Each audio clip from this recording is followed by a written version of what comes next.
Hey everyone, good afternoon to all of you and welcome to Unacademy platform. So today we will going to have a topic on balance and duties, balance of rights and duties. अब ये क्या है, constitution में हमारे पास fundamental rights भी है और हमारे पास फंडामेंटल ड्यूटीज़ भी है। अब फंडामेंटल राइट्स और ड्यूटीज़ में बैलेंस बनाने की बात जो है काफ़ी ज़्यादा डिबेटेबल इशू है। इन दोनों में क्या क्या डिफरेंसेस होते हैं, क्या क्या सिमिलैरिटीज़ है और इनके बैलेंस करने में क्या क्या लिमिटेशंस रह सकती है, वो सभी चीज़ों को आज हम यहाँ पर डिस्कस करेंगे। ये मेरा शॉर्ट वीडियो सेक्शन है। शॉर्ट वीडियो सेक्शन में आपके लिए 20 से 25 मिनट में पूरा एक टॉपिक को मैं कवर करने की यहाँ पर क्या है, पूरे एक होलिस्टिक बैकग्राउंड में कवर होगा, प्री, मेंस और इंटरव्यू पॉइंट ऑफ व्यू से। Okay, so we will going to begin our class and before this I would like to introduce Unacademy platform. Unacademy जो है वो इंडिया का लार्जेस्ट एजुकेशन प्लेटफॉर्म है, provide करता है education lakhs of students के लिए, जहां पर 100 से ज्यादा टॉप एजुकेटर आपको मिलते हैं। Balance of rights and duties का ये टॉपिक है। You can see my achievements here. लगभग 1.5 साल से अनअकैडमी से जुड़ा हुआ हूं और ये जो है मेरा टेलीग्राम चैनल है तारकेश्वर जैन PSIR, जहां पर आपके लिए सभी कुछ मिल जाएंगे। पोल आपको मिलते हैं, PDF मिलेगा और आपको सारे लिंक मिलेंगे, चाहे आपके स्पेशल क्लासेस के लिंक है या फिर यूट्यूब के लिंक होते हैं। अनअकैडमी में प्रीलिम्स और सीसेट के लिए काफ़ी अच्छा टेस्ट सीरीज है और काफ़ी सस्ते दाम में और बहुत अच्छे तरीके से आपके लिए टॉप एजुकेटर के द्वारा बनाया गया टेस्ट सीरीज है, जिसका कॉस्ट रखा गया है 3149 रुपीज़। 28 टेस्ट आपको मिलते हैं। ये 6 महीने का सब्सक्रिप्शन प्लान है। 12 महीने का प्लान जो है वो 4400 रुपये का है। इसमें आपको 56 टेस्ट मिलते हैं। याद रखिएगा, इतने सारे टेस्ट एक प्लेटफॉर्म पर प्रोवाइड करना नेक्स्ट टू इम्पॉसिबल है। अगर आपको ये सारी चीज़ें मिल रही हैं, प्रीलिम्स नज़दीक है, TJ लाइव कोड अप्लाई करके आप इसको एक्सेस कर सकते हैं। फीचर्स क्या है इसमें, तो कॉम्प्रहेंसिव कवरेज है, टॉप एजुकेटर के द्वारा बनाया गया है। लर्नर जो है इसको मल्टीपल टाइम लाइव को देख सकता है, यानी कि टेस्ट को अटेम्प्ट कर सकता है। डिटेल्ड एक्सप्लेनेशन आपको मिलते हैं और टेस्ट सीरीज में आपको ट्रैकर और इंडिकेटर होते हैं, जिसमें आपको ऑल इंडिया परफॉर्मेंस भी मिलता है। आइकॉनिक सब्सक्रिप्शन प्लान में 32% ऑफ है, यानी कि 22% ऑफ मिलता है अनअकैडमी की तरफ से, और TJ लाइव कोड अप्लाई करने से आपको यहाँ पर एक्स्ट्रा 10% ऑफ भी मिल जाता है। अब जब ये ऑफ मिलता है तो 18 महीने का ये मंथली कॉम्बो है। आइकॉनिक और प्लस देखेंगे तो 63,898 फीस है इसका, और आइकॉनिक का 76,176 फीस होता है। आइकॉनिक सब्सक्रिप्शन प्लान में आपको स्टडी प्लानर है, ओपन हाउस विद एजुकेटर है, क्वेश्चन आंसर राइटिंग प्रैक्टिस है और लाइव मेंटरिंग प्लेटफॉर्म है। हर संडे को आपका कॉमेट है 11 से 12 बजे। कल भी आपका कॉमेट रहेगा। सीसेट स्पेशल है, यहाँ पर 1 घंटे में 40 क्वेश्चन को सॉल्व करना है। आपके एक प्लान की जो फीस है वो है 51,990 रुपीज़, वो आपको 46,791 में पड़ता है। यह है प्लस GS प्लान का फीस। 27,500 रुपये ऑप्शनल है, वो आपको 24,750 रुपये पड़ता है TJ लाइव कोड अप्लाई करने के बाद। और लोन की फैसिलिटीज मिलती है, जहां पर कोई भी पेपर वर्क करने की जरूरत नहीं है। कम से कम पेपर वर्क है, 2 घंटे में लोन अप्रूव होता है। लाइव मेंटरिंग प्लेटफॉर्म भी आपके लिए अनअकैडमी में है, जो आपको यहाँ पर आपको बेनिफिट आप देख सकते हैं। कई सारे बेनिफिट्स अनअकैडमी की तरफ से प्रोवाइड होते हैं। So this is all about what Unacademy. अब हम यहाँ पर क्या है, आज के टॉपिक की बात करेंगे। टॉपिक क्या है, वो है balance of rights and duties. Okay, तो अभी क्या लॉ मिनिस्टर ने यहाँ पर एडवोकेट किया, यानी कि कहा कि अब हमें बैलेंस करने की जरूरत है। जो हमारे पास राइट्स है वो राइट्स के लिए, और हमारे पास जो ड्यूटीज प्रोवाइड की गई हैं, और उन ड्यूटीज में क्या क्या तरीके से हम समानताएं बना सकते हैं। और ये जो है कॉन्स्टिट्यूशन डे सेलिब्रेशन के टाइम पर उन्होंने बोला था। अब जब संविधानिक दिवस बनाया जा रहा था उस टाइम पे ये बात की गई थी। यहां पर जो है हमें कुछ बातें याद रखनी है। बातें कैसे याद रखना है कि जब हम फंडामेंटल राइट बात करते हैं तो किसी भी सिविलाइजेशन में राइट जो है वो रिप्रेजेंट करते हैं एक इंडिविजुअल के पॉइंट ऑफ व्यू से। यानी कि जब हम DPSP देखते हैं तो DPSP में क्या होता है, DPSP एक कलेक्टिव सोसाइटी की बात करती है, कलेक्टिव कम्युनिटी की बात करती है, ठीक है। मगर जब हम राइट्स की बात करते हैं तो राइट्स जो होते हैं वो एक हर एक इंसान के इंडिविजुअली होते हैं। और इसी तरीके से अगर हम ड्यूटीज की बात करते हैं तो ड्यूटीज जो होती हैं वो भी इंडिविजुअल इंसान की होती है और एक कलेक्टिव भी होती है। मतलब duty is a mix of individuality and we can see society. मतलब सोसाइटी और एक इंसान को साथ में मिलकर जो काम होता है तो वो ड्यूटी बन जाती है, ठीक है। तो राइट जो है वो क्या हुआ, ये रिप्रेजेंट करता है क्लेम ऑफ एन इंडिविजुअल, जो कि एसेंशियल होते हैं हमारे एग्जिस्टेंस के लिए और हमारे डेवलपमेंट के लिए।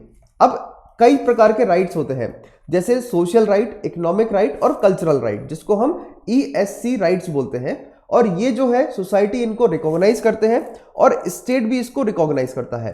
अब अगर हमें ये सारे राइट्स नहीं मिलते हैं तो हम इनके ऊपर लीगल कार्रवाई भी कर सकते हैं। और ये जो है ये हमें थ्रू द वी कैन से संविधान के थ्रू यानी कि एक्ट के through, social we can say development के थ्रू और एथिकल प्रिंसिपल के थ्रू हम इन राइट्स को प्राप्त कर सकते हैं।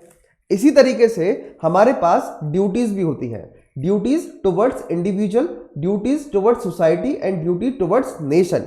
मतलब हमारे कर्तव्य है कि एक आदमी दूसरे आदमी के किस तरीके से वी कैन से रक्षा करे, सोसाइटी की कैसे रक्षा करता है और एक नेशन एज ए होल की वो कैसे रक्षा कर सकता है, ये कर्तव्य है।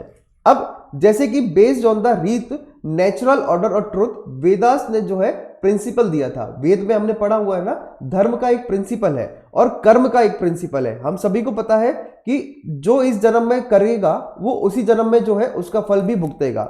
हम बोलते हैं अगले जन्म में आपको उसका फल मिलेगा, नहीं, आप जो काम करेंगे चाहे वो अच्छा काम करें चाहे बुरा काम करें, आपका रिकॉग्निशन इसी जन्म में होगा, यानी कि जो आप अभी जी रहे हैं।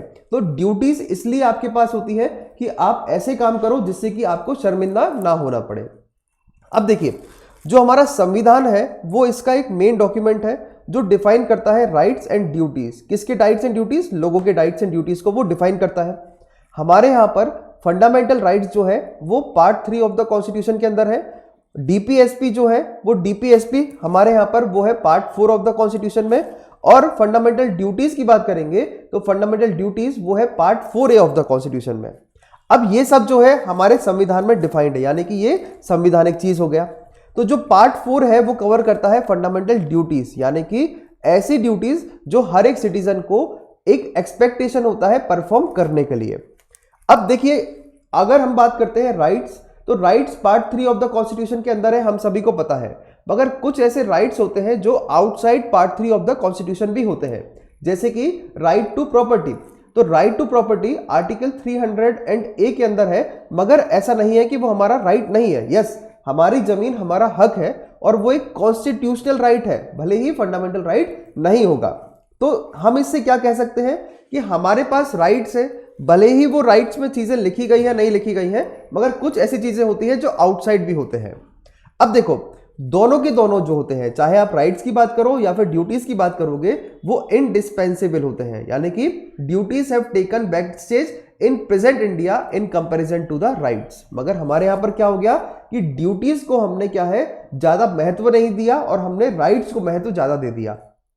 अब चाहे आप बात करोगे right to life, freedom of speech and expression, ये दोनों के दोनों जो है एक काफी समय में मतलब बार बार ही प्रयोग किए जाते हैं। मगर जब हम ड्यूटीज की बात करेंगे तो ड्यूटीज में जैसे कि CSR ड्यूटीज हो गए या फिर कोई और ड्यूटीज की बात करते हैं, जैसे कि नेशन के जो धरोहर होते हैं उनका प्रोटेक्शन करना, साइंटिफिक डेवलपमेंट, यानी कि जो वी कैन से जो चीजें होती हैं अंधविश्वास वाली चीजें होती हैं उनको हम जो है अपनाए नहीं, उन सब चीजों के लिए भी क्या है अंधविश्वास भी काफी ज्यादा फैल रहा है, मगर हम उन ड्यूटीज को फॉलो नहीं करते।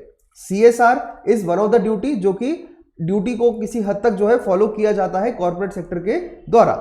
अब देखिए, पार्ट 3 ऑफ द कॉन्स्टिट्यूशन में बात करेंगे तो right to equality, yes it is, right to freedom, right against exploitation, religion, cultural educational right, constitutional remedy. अभी इस टाइम पे हिजाब वर्सेस हिंदुइज्म काफी चल रहा है, तो ये क्वेश्चन यहां से एक्सपेक्ट हो सकता है कि आपसे पूछा जा सकता हो। Part 4A of the constitution की बात करेंगे तो part 4A of the constitution contain fundamental duties. अब ये क्या है? फंडामेंटल ड्यूटीज है, और फंडामेंटल ड्यूटीज किस में आते हैं? पार्ट 4A के अंदर।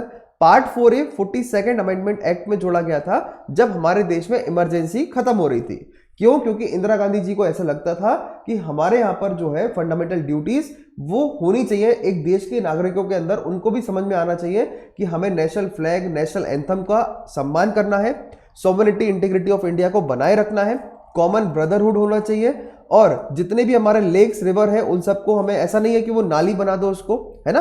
फिर उसके जो जितनी भी हमारे यहाँ पर we can say collective activities होती है उन सबको बढ़ावा देना है, पब्लिक प्रॉपर्टी को सेफगार्ड करना है, साइंटिफिक टेम्पर को बढ़ावा नहीं देना है, ठीक है, साइंटिफिक टेम्पर को बढ़ावा देना है, ह्यूमनिज्म, स्पिरिट ऑफ इंक्वायरी को बढ़ावा देना है, रिच हेरिटेज को कंप्रोड्यूस यानी कि प्रिजर्व करना रहेगा, और हर एक पेरेंट्स और गार्जियन का एक ड्यूटी है, अपॉर्चुनिटी है कि जो वो अपने बच्चे को क्या करे, यहाँ पर 6 से 14 साल के बच्चे को वो लोग शिक्षा दे, ये भी हमारी एक ड्यूटी है। अब देखिए 42nd अमेंडमेंट एक्ट में ये सारी चीजें जोड़ी गई थी, और 86th अमेंडमेंट एक्ट यानी कि 2002 में भी हमने एक नई ड्यूटी ऐड की थी and this is that duty. तो ड्यूटीज को हमने ऐड भी किया और नेग्लेक्ट भी किया। अब देखिए what are the benefits of perceiving rights and duties together. तो राइट्स एंड ड्यूटीज को परसीव करने का साथ में क्या क्या चीजें हमें बेनिफिट है। सबसे पहले ये नेचर को कॉम्प्लीमेंट करते हैं, दूसरा ये इंडिविजुअल लिबर्टी को इम्यूनाइज करते हैं, तीसरा पीस और हार्मनी को बनाने में हेल्प करते हैं, और अपने परफॉर्म करने के लिए स्टेट को ड्यूटी वो भी हेल्प मिलता है, और इसमें ईगोइज्म भी जो है वो कम होता है।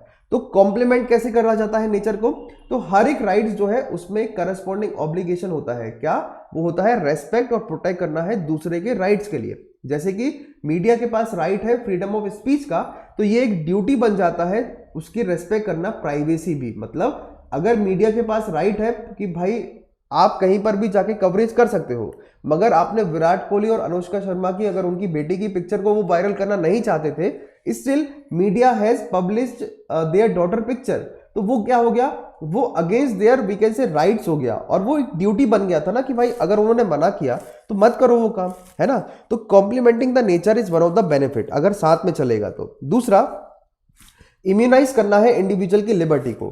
तो रूल ऑफ लॉ एक स्टेट की रेस्पॉन्सिबिलिटी है, ड्यूटीज एंश्योर करते हैं कि at least majority of the population inclined हो जाए uphold towards law without external enforcement. फिर एंश्योर करना है पीस और हार्मनी के लिए, तो duties taken together with rights, ये एडमिनिस्ट्रेशन में क्या है? एंगेजमेंट करता है लोगों के साथ और हेल्प करता है बिल्ड करने में मैकेनिज्म, जिससे कि वो प्रमोट करेगा culture of peace and harmony, जब वो डिस्करेज करते हैं act of violence and on form of discrimination. जैसे कि if one abides by the constitution and respect it's institutions earnestly, तो यहां पर पीस और हार्मनी क्या है? वो बढ़ेगी। फिर हेल्प करेगा परफॉर्म करने में स्टेट को अपनी ड्यूटी, तो विदाउट पीपल सपोर्ट स्टेट तो कुछ कर नहीं सकता। स्टेट को जो है सपोर्ट की जरूरत होती है, पेरेंट्स के भी और इंडिविजुअल के भी, वो अपने फील्ड में जो है वो आगे बढ़े, जिससे कि एग्जाम्पल के तौर पर टैक्स को पे करना, फिर अच्छे संस्कार देना। देखिए रेप बढ़ रहे हैं, उसमें स्टेट तो सजा देगी पुलिस के थ्रू, मगर उस रेप को करने वाले इंसान के माता पिता ने उसको क्या शिक्षा दी है वो भी बहुत ज्यादा जो है वो मायने रखती है। वो किस सोसाइटी से निकलकर आया है वो भी बहुत ज्यादा मायने रखता है। ठीक है, अब what are the issues with the rights and duties. तो देखिए सबसे पहले डिफरेंस इन नेचर है, जैसे कि राइट्स जो है वो हर एक ह्यूमन बीइंग का हक होता है जब से वो पैदा होता है, मगर ड्यूटीज तब वो फॉलो कर सकता है जब वो एक केपेबल बन सकता है, यानी कि समझदार बनता है। तो ये थोड़ा सा डिफरेंस है नेचर है। दूसरा, राइट्स क्या है? वो हमने उनको महत्व ज्यादा दिया है ड्यूटीज से। तो without basic dignity and fulfilment of rights, individual जो है अपना काम यहां पर नहीं कर सकते। जैसे कि हमारे पास फंडामेंटल राइट है, वो है राइट टू एजुकेशन का। तो duties of respecting other rights, social justice, gender equality, ये सब जो है डिफिकल्ट होता है एक्सपेक्ट करना। फिर अलग अलग डिफरेंट लीगल स्टेटस भी है। तो जस्टिसेबिलिटी एक फीचर ऑफ द राइट है हमारे पास, एंड राइट जो है वो एनफोर्स हो सकते हैं through rate of the court, remedy can be sought. जैसे कि ड्यूटीज नॉन एनफोर्सिएबल है, राइट्स जो है वो हमारे एनफोर्सिएबल होते हैं। फिर ये एक पोटेंशियल लीवे है स्टेट के लिए अपनी रेस्पॉन्सिबिलिटीज को करना। फिर रिस्क ऑफ सबऑर्डिनेशन भी है, वेक एंड सब्जेक्टिव नेशन भी हमें यहां पर मिलता है। वे फॉरवर्ड क्या हो सकता है? तो अगर हमें राइट्स और डिग्निटी को बनाए रखना है तो मिनिमम बैलेंस तो होना ही चाहिए, और वो बैलेंस कैसे मेन होगा? तो state accepting primary responsibility for promotion protection of human right irrespective of the fulfilment of duty of any citizen, meeting the minimum core right of each citizen, जैसे कि ESC of individual to ensure करना adequate standard of living before any duties. Deepen करना है हमें root of democracy, जिससे कि हम address कर पाए fundamental issue of inequality, intolerance, वो बेस्ड होते हैं कास्ट, क्रीड, रिलीजियन, रीजन के बेसिस पर। आर्टिकल 29 क्लॉज 1 जो है universal declaration of human rights, वो बोलता है कि everyone has the duty to the community, जिसमें वो क्या कर सकते हैं? फ्री एंड फुल डेवलपमेंट, अपनी रेस्पॉन्सिबिलिटी को करने का उनको कर्तव्य बनता है। तो ऑन दिस नोट आपको यहां से क्वेश्चन पूछा जा सकता है कि ड्यूटीज और राइट्स में क्या क्या डिफरेंसेस हैं, क्या क्या बेनिफिट्स हैं, वो सब मैंने आपको यहां पर कवर करवा दिए हैं। अनअकैडमी में स्पेशल क्लासेस भी होती हैं, फ्री ऑफ कॉस्ट क्लासेस हैं, टीजे लाइव कोड अप्लाई करके आप इन क्लासेस को एक्सेस कर पाएंगे। 15 मिनट में 15 MCQs हिंदी और इंग्लिश में Unacademy free of cost provide करते हैं। 16 फरवरी से आपके नए बैचेस शुरू हो रहे हैं, 20 से ज़्यादा किताबें अनअकैडमी आपके लिए घर तक पहुंचाता है जब आप 1 साल से ऊपर का सब्सक्रिप्शन प्लान लेते हैं। प्रीलिम्स बूस्टर बैच 9 फरवरी से अनअकैडमी ने शुरू किया हुआ है, आप इसको ज्वाइन कर सकते हैं। Thank you so much for listening this. Goodbye everyone.